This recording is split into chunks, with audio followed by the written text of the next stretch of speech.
You might be asking yourself, why the hell do I care about email deliverability? I send emails, they go out, we get it done, blah, blah, blah, blah, blah, blah. Well, this is the number one thing that's actually going to help you make more money.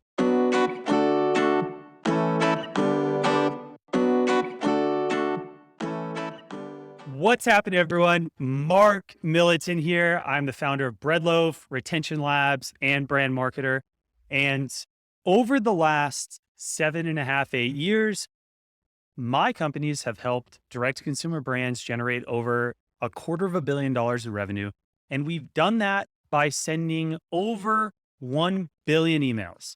So today, what we're going to do is go through some of the things that you need to be recognizing when it comes to sending good emails and actually making sure that your emails are getting in the inbox.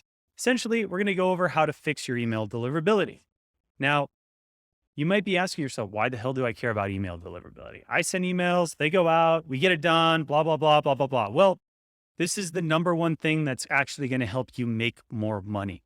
If your deliverability is not working, then you're not getting into someone's inbox. And if your audience, your subscribers are not receiving your emails because they're getting stuck somewhere or they're getting marked as spam, then you're not going to have as many opens. You're not going to have as many clicks. You're not going to have as many conversions.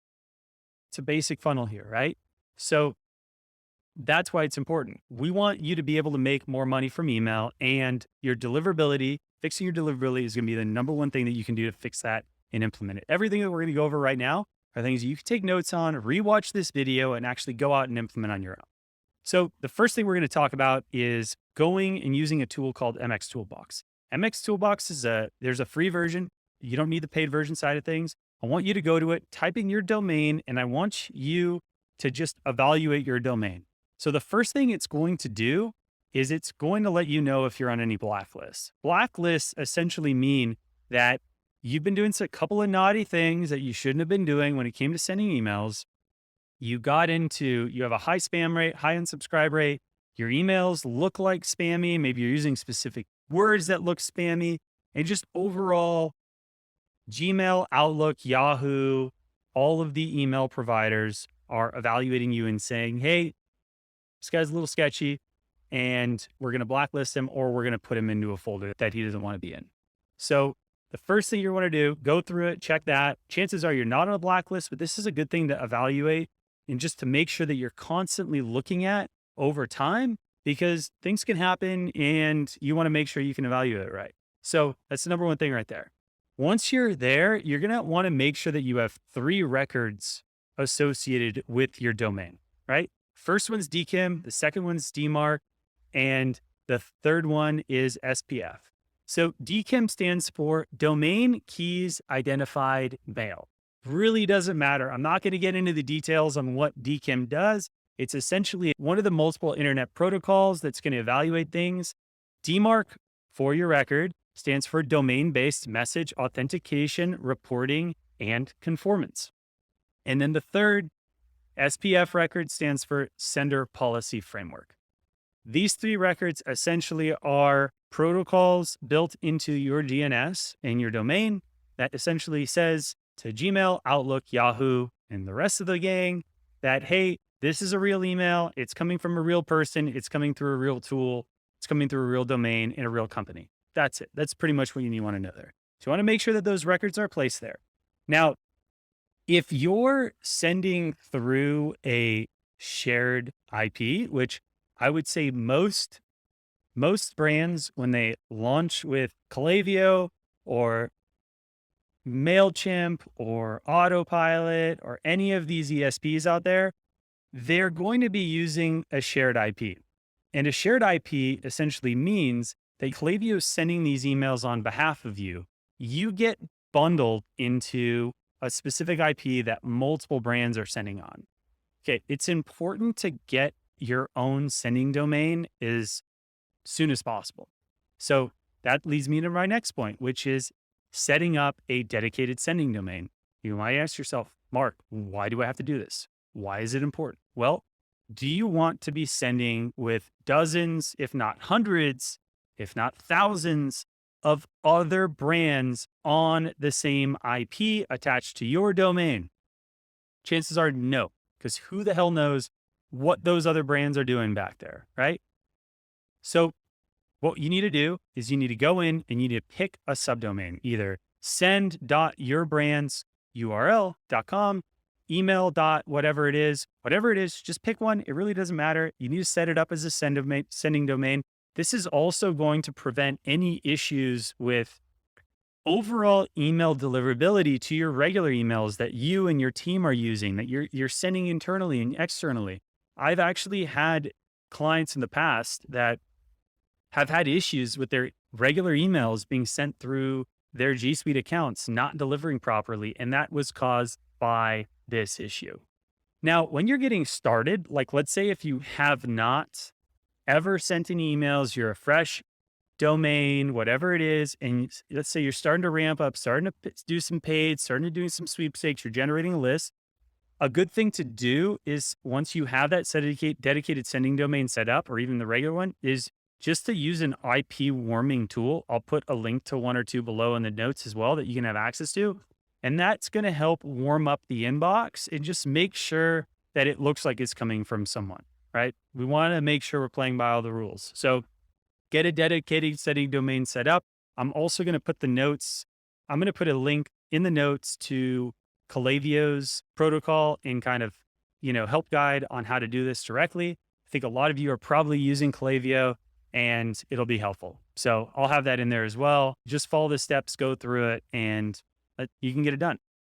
So at this point, you've made sure that you've got the right records. You've made sure there's no blacklisting issues. You make sure you got a dedicated sending domain, which is now giving you your own IP versus sharing an IP with multiple other brands. The next thing you're going to want to do is start cleaning your list every 3, 4, 5, 6 months. Now, you're going to want to use a tool like Emailable that will actually scrub your list. And what this is essentially doing is eliminating spam traps from your email list. Give you a little information on what a spam trap is every couple months, people come in and out of your email. Around 4 to 5% of your email list is going to be dying every month in one shape or another. People use their company's email, right? They then leave that company. That company then deletes their email. That email is no longer valid. Cool Border 67, someone's email from years ago. When they were a young kid, they're now not using that email anymore. Emails all the time. People are getting new emails. They're not checking old emails. They're abandoning certain emails. What happens is when an email account gets abandoned, when it gets shut down, whatever happens, all of these platforms like Gmail, Outlook, Yahoo, the whole shebang of them out there that people use for their inbox. These accounts, what they'll do is after really 90 days, they will strategically place a snippet of code in certain email accounts. And what happens is if you're still sending to those emails that have been shut down and showed as no longer valid after that amount of time, what essentially happens is that piece of code will fire back to them when an email has that inbox. And that piece of code will essentially say, hey, someone is still emailing this account after 90 days that's no longer valid. That is a spam trap. So Gmail, Outlook, Yahoo, all of these platforms are actively trying to find out who is emailing the people that are no longer having email accounts out there. And then that's going to significantly hurt your overall sending domain reputation. So what are we going to do to combat that? Well, we're going to use a tool like Emailable. I'll put it in the show notes. There's a couple other ones out there.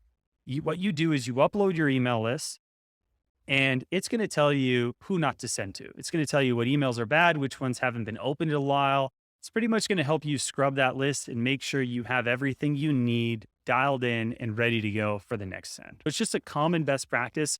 Apart from this too, things that you can be doing is really buttoning up your sending cadence. I would also be implementing a sunset flow. Sunset flow essentially says if someone hasn't engaged with you after a certain period of time, usually somewhere between 90 to 120 days, you're going to put them into a flow that says, hey, you haven't opened an email in a while. We just want to make sure you're still live. And if you hate us and you don't like us anymore, you don't want to use us, no problem. You can get off the list. But if you want to stay, here's a code right now. It's a great additional flow. It might sound counterintuitive because you're asking someone to leave, but that action will help clean your list and help with your deliverability. So these are a couple things that you can be doing to fix your deliverability over time and just make sure you're following the best practices and keeping things wrapped up and ready to go. So I hope this was helpful. This is one of several other videos that we're going to be launching and putting together for you. Like I said, this channel is all about you guys. I want to make sure that you guys get the right information. There's too many Shopify brands out there that are really struggling right now to make ends meet. It's never been more difficult than ever before. We've been slapped in the face multiple times over the last year and a half. And now I want to be helping you guys out and give you the right information. And at the same time, if you're looking for help with your email deliverability, if you want help with someone to send your emails and to write your emails and to build your emails and design your emails and make you money through your emails, our clients are typically seeing anywhere from a 730x return off of our fees for running their email. And I would love to do a free brand retention audit for you guys. Typically, we charge $3,500 for this, but as a thank you for you watching this video, I'll put a link to the scheduling tool below where you can schedule the audit kickoff and we'll get you audited. All we ask is if you like it, you'll give us some feedback on it and potentially a testimonial. I hope this video was helpful. If you want to get in touch with me, you know where to go. If you like this video, I know this is a new channel, but smash and subscribe that like button. I would really appreciate it. And if you're watching this on the podcast forums, I would love for you to take a photo of this and share it with friends or anyone in the network that could also get some value out of this. And if you're watching it on podcast too, make sure you go onto YouTube.